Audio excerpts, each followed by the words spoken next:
memperlihatkan bahwa peristiwa Jogja Kembali ini adalah sebuah peristiwa yang penting, atau bisa dikatakan sebagai the golden story. Peristiwa pelukan antara Presiden Bung Karno dengan Panglima Besar itu menjadi satu peristiwa yang sangat epik.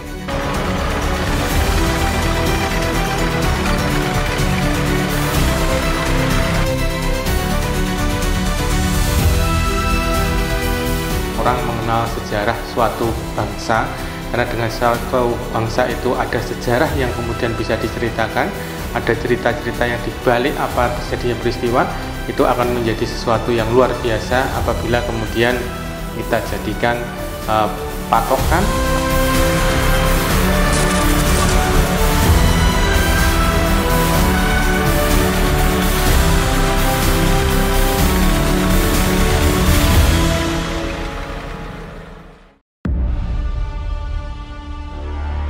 Peristiwa Yogya Kembali adalah sejarah penarikan mundur militer Belanda dari ibu kota RI Yogyakarta yang terjadi pada akhir bulan Juni 1949.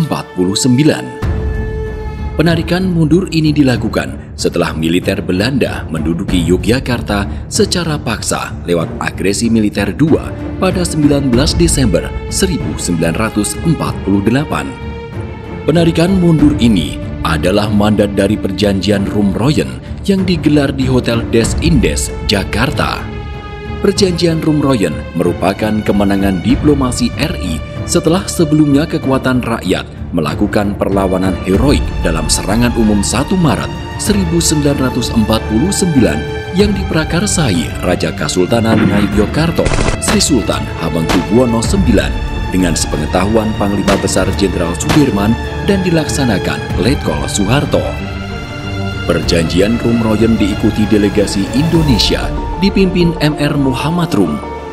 Sementara delegasi Belanda diwakili Dr. J.H. van Rooyen serta mediator dari United Nations Commission for Indonesia atau UNCI diketuai diplomat asal Amerika Horace Merle Sohran. Salah satu sequel yang penting dalam peristiwa Yogya Kembali adalah kembalinya Tentara Nasional Indonesia di bawah komando Panglima Besar Jenderal Sudirman memasuki kota Yogyakarta pada tanggal 10 Juli 1949 yang disambut hangat Presiden Soekarno dan Wakil Presiden Muhammad Hatta bersama para menteri serta Raja Ngayogyakarta Sri Sultan Hamengkubuwono IX di Istana Negara Gedung Agung. Ribuan massa rakyat tumpah ruah di jalan menyambut kepulangan Panglima Besar Jenderal Sudirman. Sebelumnya, selama sekitar 7 bulan, Panglima Besar Jenderal Sudirman memimpin perang gerilya dengan berjalan kaki melewati medan berat keluar masuk hutan di Gunung Kidul, Wonogiri, Pacitan, Ponorogo, Nganjuk, Trenggalek, Tulung Agung, dan Kediri. Saat ini saya sedang berada di kediaman sekaligus rumah dinas dari Panglima Besar Jenderal Sudirman yang berada di Jalan Bintaran, Yogyakarta. Tempat ini sekarang menjadi museum bernama Museum Sasmita Loka. Sasmita itu artinya pengingat dan loka itu tempat. Jadi artinya kurang lebih adalah tempat untuk mengingat jasa-jasa Panglima Besar Jenderal Sudirman. Panglima Besar Jenderal Sudirman sesaat setelah agresi militer Belanda kedua kemudian mengeluarkan perintah kilat kepada seluruh pasukan TNI untuk menyingkir keluar kota dan mengobarkan perang gerilya. Di belakang saya terdapat replika tandu Panglima Besar Jenderal Sudirman yang dipakai sebagai sarana untuk Pak Dirman memimpin perang gerilya. Kenapa beliau ditandu? Karena memang kondisi kesehatan paru-paru beliau yang sudah kurang memungkinkan untuk berjalan kaki sehingga harus ditandu. Pak Dirman bergerilya di kawasan pegunungan Sewu, mulai dari Gunung Kidul, Prasimantoro, Wonogiri, Ponorogo, Kediri, Trenggalek, ya, kurang lebih 7 bulan. Keluar masuk hutan dalam medan yang tentunya sangat sulit pada saat itu. Itulah perjuangan Pak Dirman untuk menegakkan kedaulatan NKRI.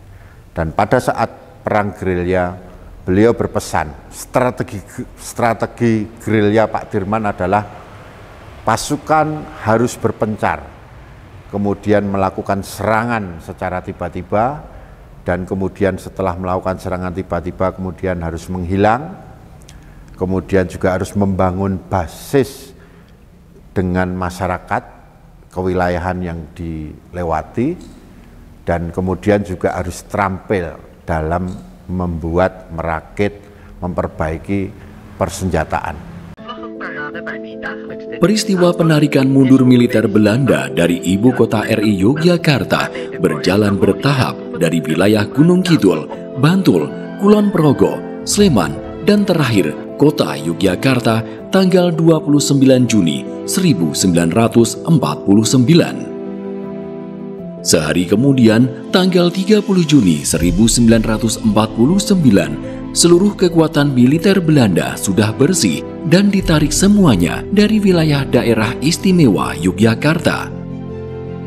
Pusat Komando Penarikan Militer Belanda dilakukan dari Hotel Merdeka di ujung utara Jalan Malioboro, tepatnya di depan Hotel Merdeka. Di sana, kemudian dibuat tetenger dari sebongkah batu besar yang diambil dari Gunung Merapi.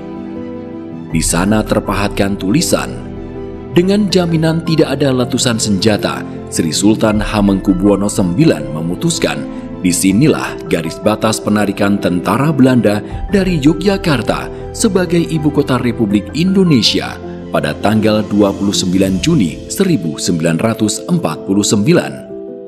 Pada tetenger tersebut terdapat gambar rel kereta api yang merupakan batas ditariknya tentara Belanda. Inilah batu penanda, monumen penanda garis batas penarikan tentara Belanda keluar dari Jogja dan masuknya TNI ke Yogyakarta. Ini tidak hanya sekedar batu peringatan. Di sebalik dari batu ini, itu mempertunjukkan kegigihan seluruh bangsa Indonesia dalam menegakkan dan memperjuangkan kedaulatan bangsa. Karena apa? Karena sejak agresi militer Belanda kedua, kemudian serangan-serangan gerilya yang dilakukan oleh TNI, itu telah menimbulkan banyak korban. Ya, saat di Maguwo, serangan Belanda itu menelan 128 korban. Kemudian pada saat TNI bergerilya, itu korban tidak hanya oleh TNI, tetapi juga masyarakat Indonesia. Dan puncaknya adalah serangan umum 1 Maret, itu juga menimbulkan korban kurang lebih 300 orang. Nah, itulah memperlihatkan kegigihan perjuangan dari bangsa Indonesia untuk menegakkan kedaulatan. Oleh karena itu, bagi generasi muda, bagi remaja, bagi para pemuda yang selama ini kurang memahami tentang sejarah Jogja kembali, maka ini akan saya perlihatkan, inilah batu itu. Batu batas yang tidak hanya sekedar batu, tetapi juga sebagai penanda yang memperlihatkan perjuangan heroisme bangsa Indonesia dalam menegakkan kedaulatan Republik Indonesia untuk tetap berdiri.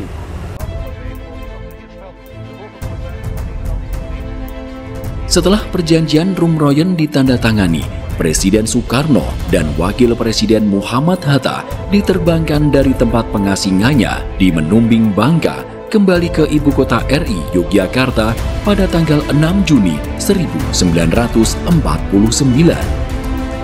Presiden Soekarno kemudian mengutus Letkol Soeharto dan wartawan Rosihan Anwar untuk menyampaikan pesan agar Panglima Besar Jenderal Sudirman mengakhiri perang gerilya dan kembali ke Yogyakarta.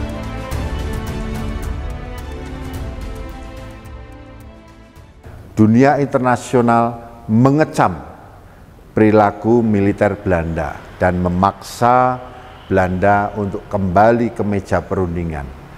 dalam perundingan yang kita kenal dengan perundingan Rumroyen menghasilkan banyak kesepakatan yang salah satunya memerintahkan penghentian peperangan atau gencatan senjata dan kemudian meminta Belanda harus ditarik mundur dari ibu kota RI Yogyakarta.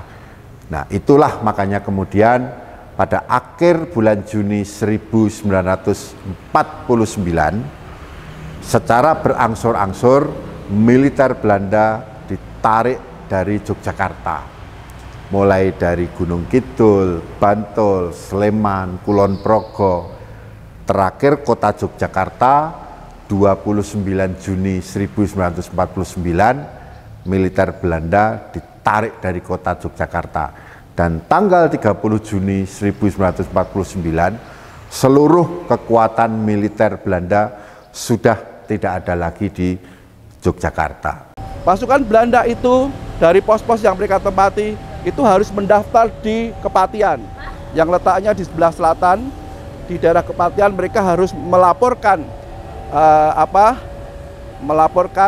untuk mereka keluar dari Jogja menuju ke Magelang dan Semarang. Proses selama dari tanggal 24 sampai 29 Juni tersebut, yang pertama kali tanggal 24 itu pos Wonosari, kemudian 25 itu pos Piyungan, Prambanan, Kalasan. Tanggal 26 itu pos dari barat yaitu Kelangon, Bantar di Kulon Progo, kemudian juga beberapa pos di Bantul. Kemudian tanggal 27 itu pos di Kota Gede, Gamping, kemudian pos di kota Padoan. Kemudian pada tanggal 28 itu pos di pos Belanda di lapangan terbang Maguwo, kemudian Kaliurang, Pakem. Walaupun letaknya di sebelah utara, mereka juga harus melapor dulu ke Kepatian dulu, baru meninggalkan kota Jogja menuju ke Magelang dan Semarang. Dan terakhir tanggal 29 Juni itu adalah pos-pos Belanda yang ada di kota Jogja. Mereka kemudian meninggalkan pos menuju ke Kepatian, melaporkan, dan kemudian itu adalah pasukan-pasukan Belanda yang terakhir. Dan dari Kepatian mereka melewati batas rel kereta api. Nah, batas rel kereta api inilah sebagai batas penanda pada saat mereka sudah berada di utara rel kereta api, maka mereka dianggap sebagai keluar dari Yogyakarta. Dan pada saat yang bersamaan mereka berada di utara rel kereta api, TNI yang ada di luar kota itu kemudian masuk.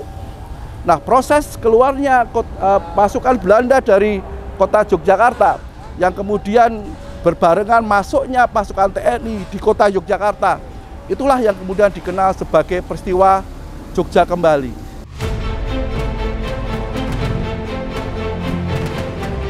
Kembalinya Panglima Besar Jenderal Sudirman ke jantung ibu kota RI Yogyakarta pada 10 Juli 1949 memungkasi rangkaian drama politik perseteruan militer Belanda dengan pihak Indonesia. Kembalinya Panglima Besar Jenderal Sudirman dalam kondisi selamat juga menjadi bukti keunggulan strategi perang gerilya Sudirman melawan militer Belanda. Nah, setelah itu, tanggal 6 Juni, Bung Karno dan Bung Hatta kembali dari pengasingan di Menumbing, Bangka, sampai di Yogyakarta. Nah, setelah sampai di Yogyakarta, Presiden kemudian memerintahkan Letkol Soeharto didampingi oleh Rosihan Anwar untuk menjemput Panglima Besar Jenderal Sudirman yang pada saat itu berada di pos terakhirnya di daerah Ponjong. Perjalanan memakan waktu kurang lebih dari pagi sampai malam, dan pada saat malam mereka ketemu Panglima Besar di kediaman Lurah di Ponjong. Pak Dirman menyanggupi untuk kembali ke Yogyakarta. Kemudian pada tanggal 12 Juni 1949, Pak Dirman didampingi oleh kekuatan Laskar Gerilya memasuki Yogyakarta, dieluk-elukan oleh rakyat, ribuan rakyat, dan kemudian bertemu Presiden di Istana Gedung Agung. Keduanya berpelukan, dan peristiwa pelukan antara Presiden Bung Karno dengan Panglima Besar itu menjadi satu peristiwa yang sangat epik yang memungkasi rangkaian dari peristiwa Jogja Kembali.